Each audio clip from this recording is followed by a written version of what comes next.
ఓం శ్రీ గణాధిపతే నమః. ఓం శ్రీమాత్రే నమః.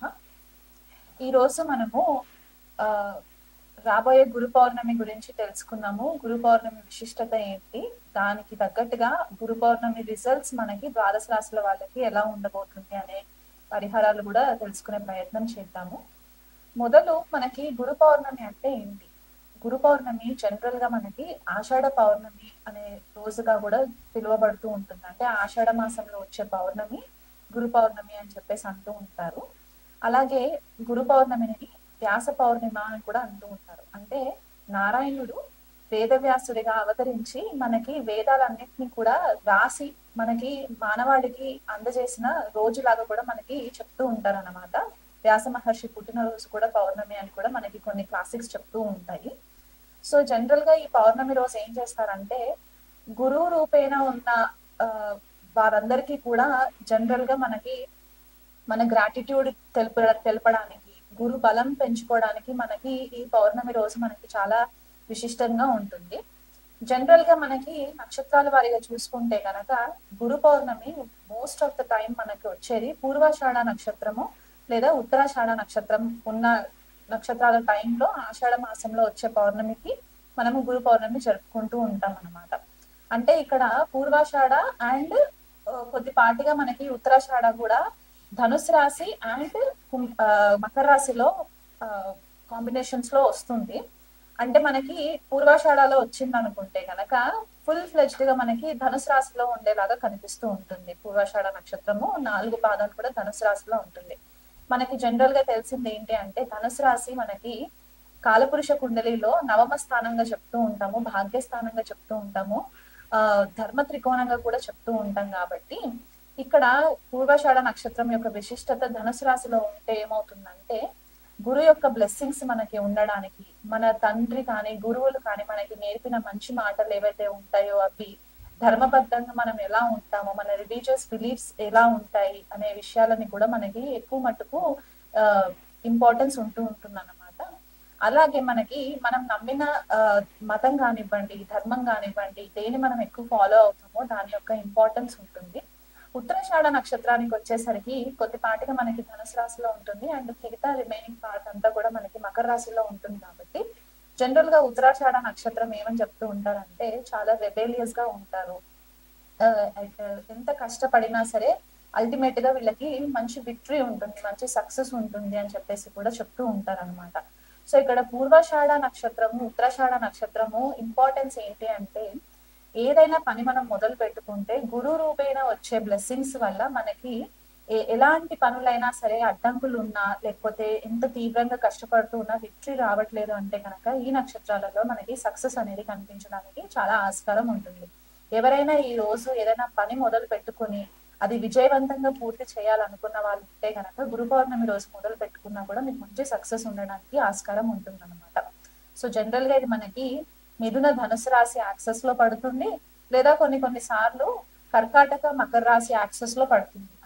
అందువల్ల అంటే ఎలాగైతే చెప్పానో పూర్వాషాఢ ఉత్తరాషాఢ నక్షత్రాలు మనకి ధనస్సు మకర రాశిలో ఉంటుంది. కాబట్టి ధనుసు రాశికి వచ్చేసరికి గురువు రూల్ చేస్తూ ఉంటారు. కాబట్టి గురువు యొక్క విశిష్టతని ఇంపార్టెన్స్ కూడా మనకి ఈ గురు పౌర్ణమి రోజు కనిపించే ఛాన్సెస్ ఉంటాయి. గురువు ఎలాగైతే మనకి మార్గదర్శకంగా ఉంటారో, మనలోని వెలుగు బయటికి తీసుకురావడానికి, చీకటిని తరిమేసి వెలుగుని బయటికి తీసుకురావడానికి ఎలాగైతే హెల్ప్ చేస్తూ ఉంటారో, మన నాలెడ్జ్ మన విజ్డమ్ ని ఇంకా ఎన్హాన్స్ చేయడానికి హెల్ప్ అవుతుందో, అదే రకంగా ఒకవేళ మకర రాశిలో ఉన్న ఉత్తరాషాఢలో కనుక గురు పౌర్ణమి కనుక వస్తే, శని కూడా మనకి ఒక రకంగా ఒక స్ట్రిక్ట్ టీచర్ గా, ఒక డిసిప్లిన్డ్ పద్ధతిలో మనకి మంచి మాటలు, మంచి విషయాలు, సద్మార్గంలో ఉండడానికి, న్యాయబద్ధంగా ఉండడానికి ఎలాగైతే మనకి డైరెక్షన్ చూపిస్తూ ఉంటారో, ఈ 2 నక్షత్రాల ఇంపార్టెన్స్ మనకి కనిపిస్తూ ఉంటుంది అనమాట.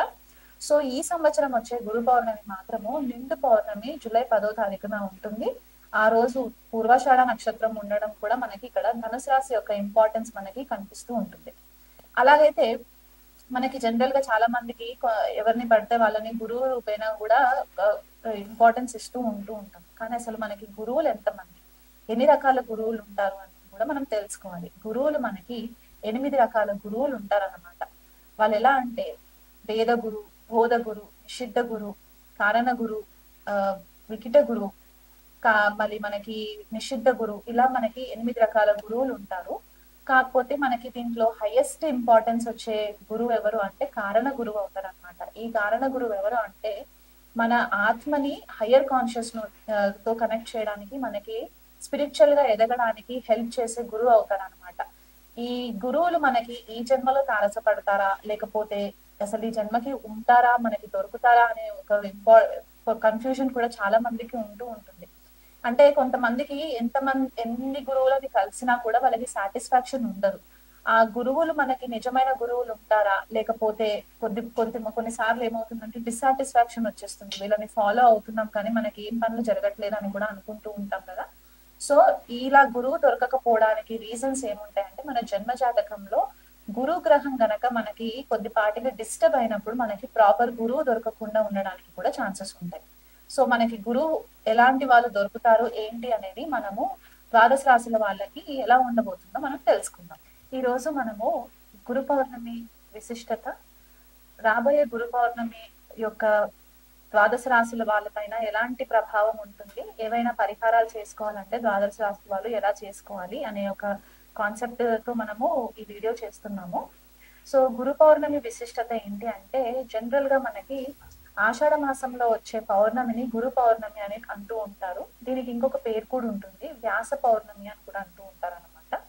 జనరల్ గా మనకి తెలిసింది ఏంటి అంటే స్క్రిప్చర్స్ ప్రకారము నారాయణుడు వ్యాస మహర్షి లాగా అవతారం ఎత్తి మానవ రూపంలో మనకి వేదాలని రచించి మానవాళికి ఎంతో మేలు చేసిన మంచి రోజుగా కూడా మనము చెప్పుకుంటూ ఉంటాం అన్నమాట. వ్యాసుడు పుట్టిన రోజు అని కూడా కొంతమంది చెప్తూ ఉంటారు. సో ఈ గురు పౌర్ణమి విశిష్టత ఏంటి అంటే మనకి మొట్టమొదటిగా వ్యాసుడిని గురువుగా కూడా మనము భావించి వ్యాస మహర్షికి పూజలు కూడా చేస్తూ ఉంటారు కొంతమంది కొన్ని ఆలయాలలో. అలాగే సాయిబాబాని ఎవరైతే ఫాలో అవుతుంటారో వాళ్ళు కూడా గురు రూపేణ బాబాకి కూడా పూజలు చేస్తూ ఉంటారు. అలాగే గురు చరిత్ర పారాయణం చేసుకోవడము, దత్తాత్రేయ పారాయణం చేసుకోవడం కూడా చేస్తూ ఉంటారు. జనరల్ గా ఎవరైనా సరే జన్మ జాతకంలో గురువు కనుక బాగోలేకపోతే ఈ గురు పౌర్ణమి రోజు కూడా స్పెషల్ గా పూజలు చేస్తూ ఉంటారు అనమాట. వాళ్ళకి ఒక మంచి మార్గదర్శకంగా లైఫ్ లీడ్ చేయాలి అనే ఒక ఉద్దేశంతో. సో మనకి ఈ తిథి నక్షత్రాల ప్రకారం చూసుకుంటే కనుక గురు పౌర్ణమి సామాన్యంగా మనకి పూర్వాషాఢ నక్షత్రము లేకపోతే ఉత్తరాషాఢ నక్షత్రంలో వచ్చేలాగా ప్రతిసారి కూడా ఇలాగే అవుతూ ఉంటుంది అనమాట. అంటే ఆషాఢ మాసంలో పౌర్ణమి రోజు పూర్వాషాఢ నక్షత్రం గాని ఉత్తరాషాఢ నక్షత్రం గాని ఉంటూ ఉంటుంది అనమాట. సో పూర్వాషాఢ నక్షత్రం 4 పాదాలు కూడా మనకి ధనుసు రాశిలో ఉంటుంది. 1వ పాదం ఉత్తరాషాఢ నక్షత్రం మనకి ధనుసు రాశిలో ఉంది. మిగతా 3 పాదాలు కూడా మనకి మకర రాశిలో ఉంటుంది. సో జనరల్ గా మనకి ఒకటి గుర్తుగా మనం ఎలా పెట్టుకోవచ్చు అంటే ఆషాఢ మాసంలో వచ్చే పౌర్ణమి మనకి మనకి ధనుసు రాశిలో ఉన్న పూర్వాషాఢ నక్షత్రము లేదా మకర రాశిలో ఉండే ఉత్తరాషాఢ నక్షత్రం పడినప్పుడు మాత్రం మనకి ఈ గురు పౌర్ణమి వచ్చే విశిష్టత కనిపిస్తూ ఉంటుంది అనమాట. అయితే మనకి జనరల్ గా అంటారంటే ఈ 2 నక్షత్రాలు కూడా ఎలాంటి ఆబ్స్టికల్స్ ఉండి మనకి అసలు పనులు అవ్వట్లేదు, మనము ముందుకు వెళ్ళట్లేదు అని అనుకున్నప్పుడు ఈ నక్షత్రాలు మనకి సామాన్యంగా విజయవంతంగా మనకి సక్సెస్ ని తీసుకువచ్చే నక్షత్రాలు అనమాట. అంటే ఎంత కష్టమైనా సరే అల్టిమేట్ గా మనకి సక్సెస్ అనేది మాత్రం ఖచ్చితంగా ఈ నక్షత్రాలలో రావడానికి ఆస్కారం ఉంటుంది. ఈ పూర్వాషాఢ నక్షత్రము యొక్క విశిష్టత ఇంకోటి ఏంటి అంటే చాలా రెబెలియస్ గా ఉంటారు వీళ్ళు, స్ట్రాటజీ ఫాలో ఎక్కువ అవుతూ ఉంటారు, స్ట్రాటజీ ప్లానింగ్ చేసుకుంటూ ఉంటారు. దానికి అల్టిమేట్ గా ఏమవుతుందంటే వీళ్ళకి సక్సెస్ రావడానికి చాలా హెల్ప్ అవుతుంది. అదే ఉత్తరాషాఢ నక్షత్రం కనుక తీసుకున్నట్లయితే కనుక వీళ్ళు చాలా బేస్ లెవెల్లో నుంచి స్టార్ట్ చేసుకొని అల్టిమేట్ గా ఒక మెట్టు ఎక్కుకుంటూ వీళ్ళు అల్టిమేట్ గా సక్సెస్ లీడ్ చేయడానికి కూడా మనకి హెల్ప్ అవుతుంది అనమాట. ఉత్తరాషాఢ నక్షత్రం చాలా రెబేలియస్ ఎనర్జీ ఉంటుంది వీళ్ళకి, పట్టు వదలని విక్రమార్కుడు లాగా ఫైట్ చేస్తూ ఉంటారు అనమాట. సో ఈ 2 నక్షత్రాల విశిష్టత అది. అలా కాకుండా మనకి ధనుసు రాశి మనకి ఇంపార్టెన్స్ ఇక్కడ ఏమవుతుందంటే కాలపురుష కుండలిలో మనకి నవమ స్థానము లేదా భాగ్యస్థానం అని చెప్తూ ఉంటాము. అండ్ గురు బృహస్పతి రూల్ చేసే ఒక రాశి లాగా కూడా చెప్తూ ఉంటాం అనమాట ధనుసు రాశి. సో ఇక్కడ మనకి మెయిన్ గా టీచింగ్స్ ఏం కనిపిస్తాయంటే గురువు యొక్క ఆశీర్వాదము లేదా తండ్రి యొక్క ఆశీర్వాదము, గురువు కానీ తండ్రి కానీ వాళ్ళు మనకి ఒక మార్గదర్శకమైన బాటలో మనకి నడిపించడానికి వాళ్ళు నేర్పే మంచి మాటలు, మన ధర్మానికి సంబంధించి మతానికి సంబంధించి ఏవైతే మనకి నైతిక విలువలు ఉంటాయో అవన్నీ కూడా మనకి ధనుసు రాశి నుంచి ఉంటాయి అన్నమాట. అలా కాకుండా ట్రెడిషనల్ గా అంటే ఒక పద్ధతి ప్రకారంగా ట్రెడిషనల్ వాల్యూస్ ఏవైతే మనకి ఉంటూ ఉంటాయో అవి, స్క్రిప్చర్స్ మనకి క్లాసికల్ స్క్రిప్చర్స్ ఏవైతే ఉంటాయో, శాస్త్రాలు ఏవైతే ఉంటాయో, లేకపోతే హయ్యర్ లెర్నింగ్ మనం ఏదైతే ఇంకెక్కువ స్థాయిలో చదువుకోవాలి, మన జ్ఞానం అర్జితం చేసుకోవాలనుకునే వాళ్ళు ఎవరైతే ఉంటారో ఇదంతా కూడా మనకి ధనుసు రాశిలో నుంచి ఎక్కువ మట్టుకు మనకి కనిపించే ఛాన్సెస్ ఉంటాయి అన్నమాట. అదే మకర రాశి ఉత్తరాషాఢ నక్షత్రం అని చెప్పేసి అనుకున్నాం కదా, అక్కడికి వచ్చేసరికి ఏమవుతుందంటే శని రూల్ చేస్తారు మకర రాశిని. సో ఇక్కడ ఏమవుతుందంటే చాలా స్ట్రాటజిక్ గా, చాలా ఓర్పుతో, డిసిప్లిన్ తో మనకి ఈ ఒక్కొక్క స్టెప్ వేసుకుంటూ వెళ్ళడానికి ఉంటుంది. ఇప్పుడు ఇక్కడ ధనుసు రాశికి వస్తే మనకి ధర్మబద్ధంగా ఎలాగైతే ఉంటామో, మకర రాశికి వచ్చేసరికి న్యాయబద్ధంగా మనము లైఫ్ లీడ్ చేయడానికి, సక్సెస్ ఓరియంటెడ్ గా ఉండడానికి, మనకి ఎథికల్ మారల్ వాల్యూస్ ఉండడానికి కూడా మనకి చాలా మట్టుకు ఈ నక్షత్రాలు హెల్ప్ చేస్తాయి. సో గురు పౌర్ణమి రోజు మనకి ఈ విశిష్టత ఉంది కాబట్టి ఎవరైనా సరే మీ లైఫ్ లో మీకు గురువులు తారసపడట్లేదు, లేకపోతే మీకు ఒక లైఫ్ లో డైరెక్షన్ లేదు అని అనుకున్న వాళ్ళు ఎవరైనా ఉంటే గనక ఈ ద్వాదశ రాశుల్లో మీకు గురువు బ్లెస్సింగ్స్ రావాలని చెప్పేసేసి మీరు దగ్గరలో ఉన్న ఏవైనా టెంపుల్స్ కి వెళ్ళి మీరు పరిహారాలు చేసుకోవడానికి కూడా మీకు హెల్ప్ అవుతుంది. అలా కాకుండా మనకి జనరల్ గా గురువు 8 రకాలుగా చెప్తూ ఉంటారు. అంటే మనకి 8 రకాల గురువులు ఉంటారు అన్నమాట. సో వాళ్ళని ఏమంటారు అనేది కూడా మనం తెలుసుకుందాం. మనకి బోధ గురువు, వేద గురువు, నిషిద్ధ గురువు, కామ్య గురువు, వాచక గురువు, సూచక గురువు, విహిత గురువు, కారణ గురువు, నిషిద్ధ గురువు, ఇలా మనకి 8 మంది గురువులు ఉంటారన్నమాట. అంటే ఒక్కొక్క లెవెల్లో ఒక్కొక్క గురువు యొక్క ఇంపార్టెన్స్ మన లైఫ్ లో వస్తూ ఉంటుంది. సో ఈ 8 రకాల గురువులలో మెయిన్ గా మనకి అల్టిమేట్ రిజల్ట్ వచ్చే గురువు ఎవరు ఇస్తారు అని అంటే కారణ గురువు ఇస్తారు అనమాట.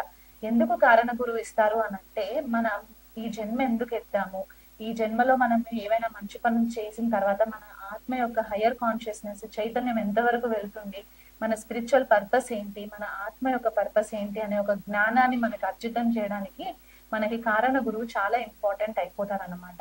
మిగతా గురువులందరూ కూడా మనకి పుట్టినప్పటి నుంచి ఒక్కొక్క స్టెప్ మనకి ఎదుగుతున్న కొద్దికి మనకి హెల్ప్ అవుతూ ఉంటుంది.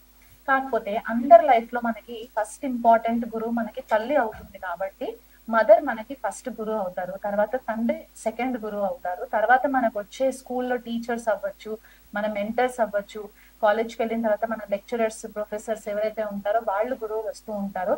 ఆధ్యాత్మిక మార్గంలో ఉండే గురువులు వేరే రకంగా ఉంటారు కాబట్టి ఈ గురువు రూపేణ మనకి అందరి నుంచి మనకి ఏవైనా మంచి మాటలు నేర్చుకోవడానికి, మనలో ఉన్న చీకటిని తొలగించి లైఫ్ ని ఒక వెలుగులోకి తీసుకెళ్లడానికి గురువు యొక్క ప్రాముఖ్యత చాలా ఇంపార్టెంట్ ఉంటుంది. కాబట్టి ఈ గురు పౌర్ణమి విశిష్టతని బట్టి ద్వాదశ రాశుల వాళ్ళకి ఎలాంటి పరిహారాలు చేసుకుంటే బాగుంటుందో ఈ వీడియోలో చెప్తాను. వృశ్చిక రాశి వాళ్ళకి గురువు వచ్చేసి ద్వితీయ భావాన్ని, పంచమ భావాన్ని రూల్ చేస్తూ ఉంటారండి. సో ఇక్కడ వీళ్ళకి ఏంటంటే లగ్నంలో గురువు ఉన్న, అంటే ఇక్కడ ద్వితీయాధిపతి లగ్నంలో ఉండడం అంటే ధనయోగానికి కూడా ఒక మంచి కాంబినేషన్ గా మనం చెప్పుకోవడానికి ఆస్కారం ఉంటుంది. వృశ్చిక రాశి మళ్ళీ గురువుకి ఫ్రెండ్లీ హౌస్ అవుతుంది కాబట్టి అక్కడ చాలా మంచి రిజల్ట్స్ ఇవ్వడానికి ఉంటుంది. ఎలాంటి రిజల్ట్స్ అంటే వీళ్ళకి చదువు విషయంలో కొద్దిగా ఇంట్రెస్ట్ ఎక్కువ ఉండడము, గుప్త విద్యల పట్ల కొద్దిపాటిగా ఇంట్రెస్ట్ ఉండడము, చాలా సీక్రెసీస్ మెయింటైన్ చేయడము, సీక్రెట్ నాలెడ్జ్ గ్యాదర్ చేయడానికి కొద్దిపాటిగా అనుకూలంగా ఉండడానికి హెల్ప్ అవుతుంది. ద్వితీయాధిపతి ద్వితీయ భావంలో ఉంటే కుటుంబంలో చాలా మంచి మెరుగు ఉంటుంది. కుటుంబ సభ్యుల నుంచి మంచి ప్రేమని పొందడానికి ఛాన్సెస్ ఉంటాయి. ఆర్థికంగా కూడా వీళ్ళు మంచి పెద్ద కుటుంబంలో పుట్టిన వాళ్ళు ఉంటారు. అంటే వీళ్ళు పుట్టేదానికంటే ముందు మంచి స్థిరాస్తులు కలిగిన వాళ్ళు అలాంటి ఇళ్లలో పుట్టడానికి కూడా ఛాన్సెస్ ఉంటుంది. తృతీయ భావానికి వచ్చేసరికి ఏమవుతుందంటే ఇక్కడ నీచం అందుతారు కాబట్టి కొద్దిపాటిగా తోబుట్టువులతోటి, ఇరుగు పొరుగు వాళ్ళతోటి కొద్దిపాటిగా కాన్ఫ్లిక్ట్స్ రావడానికి ఛాన్సెస్ ఎక్కువ కనిపిస్తూ ఉంటాయి వృశ్చిక రాశి వాళ్ళకి. చతుర్థ భావంలో ఉన్నా కూడా పంచమాధిపతి ద్వితీయాధిపతి చతుర్థ భావంలో ఉంటే మాతృవర్గం నుంచి, తల్లి దగ్గర నుంచి మంచి ప్రేమని పొందడానికి, మంచి గైడెన్స్ రావడానికి, తల్లి వీళ్ళకి ఒక మొదటి గురువులాగా ఉండి మంచి గైడెన్స్ ఇవ్వడానికి కూడా చాలా ఛాన్సెస్ ఎక్కువ ఉంటాయి. తల్లి కూడా ఆధ్యాత్మిక మార్గంలో ఉండడానికి కూడా చాలా ప్లస్ పాయింట్స్ ఎక్కువ కనిపిస్తూ ఉంటాయి. పంచమంలో ఉన్నట్లయితే కనుక పిల్లల విషయంలో కూడా వీళ్ళు మంచి డెసిషన్స్ తీసుకుంటూ ఉంటారు. పిల్లలు మంచి ఉన్నత స్థితిలో ఉండే ఛాన్సెస్ ఉంటాయి. పిల్లల కోసం డబ్బుని ఖర్చు పెట్టడానికి కూడా వీళ్ళు వెనకాడరు అని కూడా చెప్పుకోవచ్చు. అదే గనక భాగ్యస్థానంలో ఉన్నా కూడా వీళ్ళకి బెటర్ రిజల్ట్స్ వస్తాయి. ఎందుకంటే వృశ్చిక రాశికి భాగ్యస్థానం మనకి కర్కాటక రాశి అవుతుంది కాబట్టి ఉచ్చలో ఉంటారు కాబట్టి అక్కడ కూడా వీళ్ళకి మంచి ఫేవరబుల్ రిజల్ట్స్ వస్తాయి. అక్కడ ఉన్న గురువు లగ్నాన్ని, పంచమాన్ని చూస్తారు కాబట్టి పిల్లల విషయంలో కూడా పిల్లలు ఎలాగైతే ఎదుగుతూ ఉంటారో వీళ్ళకి ఆర్థిక పరిస్థితులలో కూడా వీళ్ళకి మంచి ఫేవరబుల్ రిజల్ట్స్ రావడానికి ఆస్కారం ఉంటుంది. అదే గురువు షష్ట అష్ట వ్యయ భావాలలో ఉన్న రాహు కేతుతో కలిసి ఉన్న శనితో కలిసి ఉన్న కొద్దిపాటిగా గురువు బలం యొక్కది కొంచెం మినిమైజ్ అయ్యే ఛాన్సెస్ కనిపిస్తూ ఉంటాయి. కాబట్టి దానికోసం కొద్దిపాటిగా పరిహారాలు చేసుకోవచ్చు.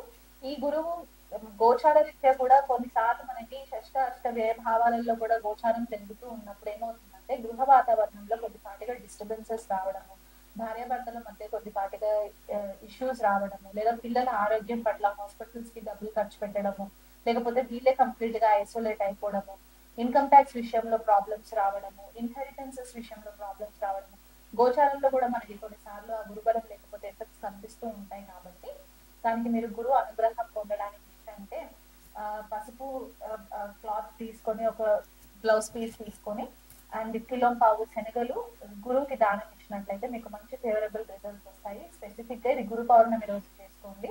అండ్ వృశ్చిక రాశి వాళ్ళకి జనరల్ గా చంద్రుడు నీచలో ఉంటారు కాబట్టి గురు పౌర్ణమి రోజు లలితాదేవినే పరమేశ్వరిగా అనుకుని మీరు లలిత సహస్రనామ పారాయణాలు చంద్రుడి వెన్నెల్లో కూర్చొని లలిత సహస్రనామం చదువుకోవడము, అదే విధంగా చంద్రుడి వెన్నెల్లోనే కూర్చొని 108 సార్లు గురు బీజమంత్రం కనుక మీరు చాంటింగ్ చేసుకున్నట్లయితే కనుక మీకు మంచి గురుబలం యొక్క బ్లెస్సింగ్స్ రావడానికి కూడా మీకు ఆస్కారం ఉంటుంది.